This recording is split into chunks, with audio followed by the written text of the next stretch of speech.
Alors, la leçon d'aujourd'hui, c'est le complément d'objet indirect et le complément d'objet second. On a déjà vu le complément d'objet direct maintenant, et il nous reste deux compléments, indirect et second. Alors, on va voir. L'étape 1, le rôle du complément d'objet indirect. On commence par le complément d'objet indirect. Si vous comprenez qu'est-ce que ça veut dire complément d'objet indirect, le complément second, c'est très facile. Alors, on a déjà dit que le complément d'objet direct, c'est un direct. Code, c'est un complément essentiel que je ne peux ni le supprimer ni le déplacer. Ok? Il vient toujours après le verbe. Seulement dans le cas où je le remplace par un pronom personnel, il vient avant le verbe. Il vient avant le verbe. Ok? Alors le complément d'objet direct, elle répond à la question qui ou bien quoi. Ok? C'est clair jusqu'à ici. Maintenant, on passe au complément d'objet indirect. C'est ce qu'on va savoir ici dans ce texte-là. Lis ensemble. Lina est une grande lectrice. Elle raffole de toutes les histoires d'animaux. Son histoire préférée est vraie. Elle parle de 3 oursons. Ils ont été recueillis par une femme au Canada. Cette dernière habitait une cabane dans la forêt. Elle s'est occupée de ses bébés oursons tout l'été. Souvent, Lina repense à ces 3 oursons. Elle aurait aimé être à la place de cette femme. Alors, voici le texte. Lis le complément d'objet indirect souligné. Quel verbe complète-t-il? Alors, on va voir ici, ils ont déjà souligné le complément d'objet indirect. On va les lire. Alors, de toutes les histoires d'animaux, il complète quel verbe? Il complète le verbe raffole. Le verbe raffoler. OK? De 3 oursons. Il complète quel verbe? Il complète le verbe parle, le verbe parler. Ok? De ces bébés ours. Il complète quel verbe? Il complète le verbe occuper. Il repense, Lina repense à ces 3 oursons. Alors, à ces 3 oursons, il complète quel verbe? Il complète repense. Deuxième question. Peux-tu supprimer ou déplacer ces compléments? Pourquoi? Alors, on prend cette phrase par exemple. Elle parle de 3 oursons. Alors, est-ce que je peux supprimer ce complément-là? Non. Est-ce que je peux dire comme ça, il parle, elle parle, comme ça? Est-ce que je peux prendre de ces 3 oursons et je le mets avant le verbe? Je dis, elle de 3 oursons parle. Alors, ici aussi, le complément d'objet indirect, je ne peux ni le supprimer, ni le déplacer. OK? Mais il y a quelque chose. Quelle est la différence? Regardez ici, elle parle de 3 oursons. Qu'est-ce que vous remarquez ici? Qu'est-ce qu'il y a? Il y a le verbe, ok. Il y a le complément d'objet indirect, ok. Mais qu'est-ce qu'il y a ici? Il y a des petits mots. Alors, regardez, quels petits mots relient chaque complément d'objet indirect au verbe? Il y a des petits mots qui relient le complément d'objet indirect au verbe. Regardez, elle raffole de toutes les histoires d'animaux. Alors, on a 2. Elle parle de 3 oursons. On a aussi 2. Elle s'est occupée de ses bébés. On a aussi 2. Lina repense à ces 3 oursons. Il y a à. Il y a des prépositions. Comme vous avez vu ici, le complément d'objet indirect, c'est presque la même chose que le complément d'objet direct. Elle est essentielle pour la compréhension de la phrase. Je ne peux pas le supprimer, je ne peux pas le déplacer. Mais la différence entre le complément d'objet direct et le complément d'objet indirect, c'est que le complément d'objet indirect, il y a des prépositions, que ce soit de ou bien à, qui relient le complément avec le verbe. Mais le complément d'objet direct, il n'y a ni de ni à. Il n'y a rien. Il est relié directement au verbe. Suivez avec moi, c'est très très important. Alors, on a déjà dit que le complément d'objet direct répond à la question qui ou bien quoi. Mais le complément d'objet indirect répond à 4 questions. À qui, à quoi, de qui, de quoi. Alors, on va voir ici. Elle s'est occupée de ses bébés ours.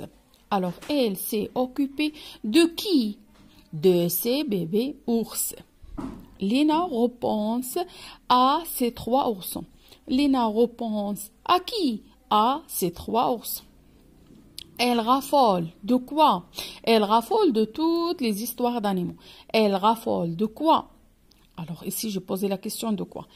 Elle se souvient de son père. Elle se souvient de qui? La même chose ici. De qui? Il se souvient de qui? Il se souvient de son grand-père ou bien de son père. Elle parle à son ami. Elle parle à qui? Elle parle à son ami. Suivez avec moi la dernière phrase. Et elle consacre,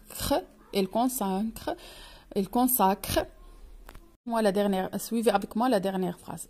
Elle consacre son temps à la lecture. Elle consacre son temps à quoi? À la lecture. Alors ici, je pose la question de qui? À qui? De quoi? À quoi? De qui? À qui? De quoi? À quoi? Alors le complément d'objet indirect répond à ces questions, à 4 questions. De qui? À qui? De quoi? À quoi? Ok? Alors toujours le complément d'objet direct, il est introduit par la préposition à, ou bien de, ou bien au. Au, on a dit, il remplace à plus le. Au lieu de dire à le, je dis au. C'est clair? Alors on a à et de, et on a l'article ou bien l'article contracté au, parce que au, il remplace à plus le. C'est clair? Alors par exemple ici, elle consacre son temps au cinéma. Je ne peux pas dire à le cinéma, je vais dire au cinéma. Ok? Au cinéma. Alors ici, j'ai ajouté au qui égale à plus le. Alors, est-ce que vous avez compris? Alors, le complément d'objet indirect, il est introduit par à, ou bien de, ou bien au. La deuxième étape, c'est le complément d'objet second. Qu'est-ce que ça veut dire un complément d'objet second? C'est très facile aussi. Si vous comprenez qu'est-ce que ça veut dire le complément d'objet direct et le complément d'objet indirect, le complément d'objet second, c'est très facile. Alors, on suit. On lit. Sarah préfère la lecture à la danse. Elle emprunte des livres à toutes ses amies. Cependant, depuis peu, elle lit moins. Elle consacre son temps libre au sport. Alors, on commence par la première phrase. Après chaque verbe souligné, on retrouve le complément d'objet direct et le complément d'objet indirect. Qu'est-ce qu'on va faire? On va trouver le complément d'objet direct et le complément d'objet indirect. Je vais trouver mon crayon, mais c'est pas grave. Alors, Sarah préfère. Sarah préfère quoi? Préfère la lecture. Alors, je vais souligner la lecture. C'est un complément d'objet direct. Préfère la lecture à quoi? À la danse. À la danse, c'est un complément d'objet indirect. Ok?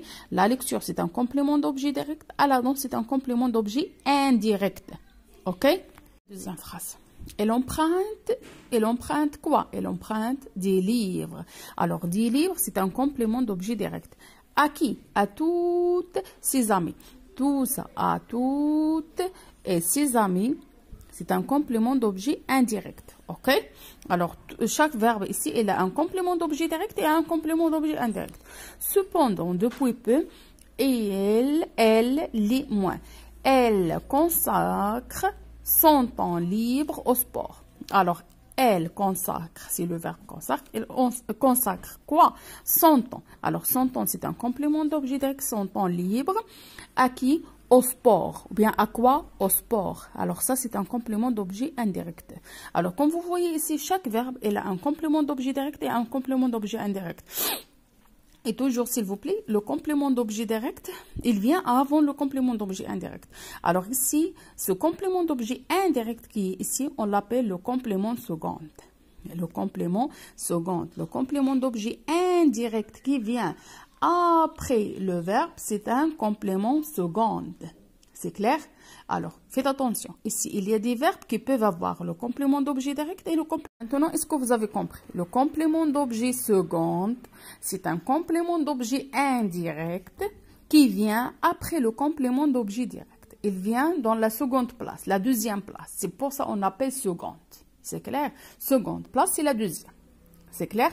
Alors, il y a des verbes qui peuvent avoir un complément d'objet direct et un complément d'objet indirect.